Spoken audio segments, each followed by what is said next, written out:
oftentimes met with institutional cultures that espouse values of authenticity, bringing your best self and whole self, but in action seem to perpetuate this constant sense of not enoughness, gaslighting our lived experiences, prioritizing nice over the truth telling that is requisite to justice, and creating arbitrary yet very intentional barriers to entry and access. Because a leader here must be this, a leader here must be that.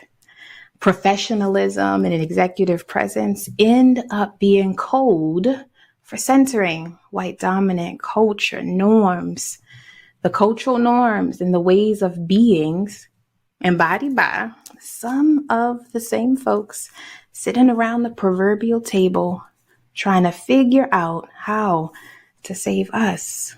And y'all, if I'm being transparent and authentic, as I led with those being core values of who I am, something about that just doesn't sit right, has never set right with my spirit. And so, Black Brilliance, my ode to Black brilliance is an active disruption to that.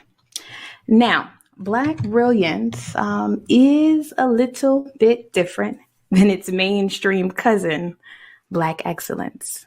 That has, from my perspective, been a little bit co-opted by the dominant cultural sentiment that Blackness is only enough or worthy if, right? If Blackness must be qualified before it is revealed or revered rather in the fullness of its humanity.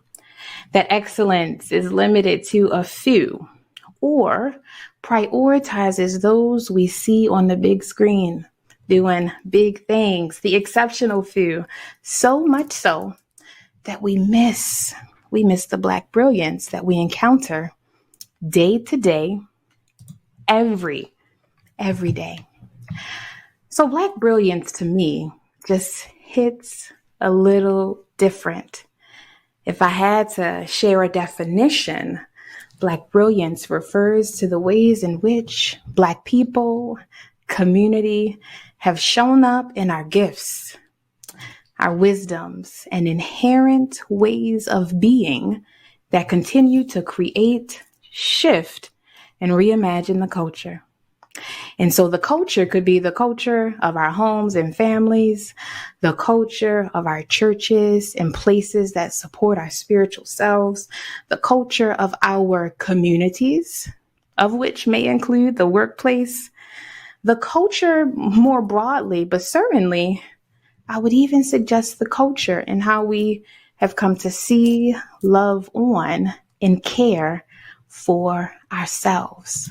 And so, if you ask me, affirming our brilliance is more than just a sentiment or a nicety. Affirming our brilliance is resistance.